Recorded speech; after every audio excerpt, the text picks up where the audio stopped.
Uthini bamncane kanti? Kubana unika imvumo ukuthi uyilime esidakeni lesi. Bamncane. Angithi vele besilima iminyaka yonke leyi kanti phoso ukuthi nje. Uyasizwa ukuthi thina wena hlongandlebe. He? Umhlaba lo usilima kungowakithi thina osayi.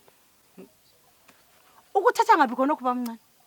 Udala wathiyela mina labantwana umhlaba lona osesidakeni.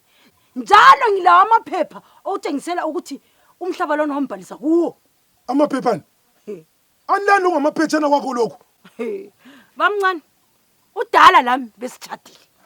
Okwami bekungokwakhe, okwakhe kungokwami. Njalo uthi ebhalile emaphepheni wamafa, iwili. Wili ukuthini kwakhona? Uzakubeka. Kubeka ulime esidakeni bona zakwenzani? Ngiyakubeka. Betha sibone. Ngithi betha sibone. Ngizakuthinda. Betha sibone. Ngizakubeka. Sayi, wenzani ke? Wenzani abantwana? Ngumuntu womfowenu labantwana. Ulilema lo.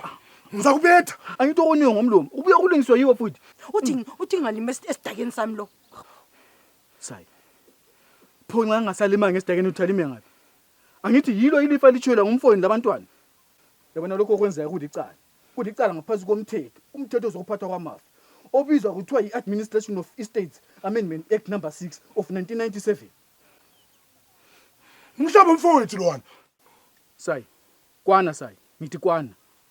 Uma sibantu umthetho omvumela ukubana lime esidakeni. Asambe ngike ngubonise ukubana ezomthetho zithini. Lisale mama. Uyabona sayi. Ungasiphatha kanje. Umthetho uzakubopha. Yabona umthetho uyatsho ukubana umhlaba uthatha ngabafelokazi uma ubaba wamuza ngatshona. Nako lo masibambi uyakhuluma ukubana udala ubembhalisile emaphepheni omhlaba. Hlonipha umthetho. Hloniphela besifazana. Ndimandi wakuzwa ngapi khonoko?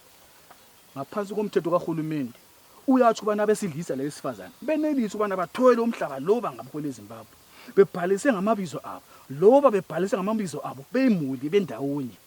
Yebo. Ye. Kuzamele ngikudingisise lokho. Yeah. Kanti kunjalo? Ye, kunjalo.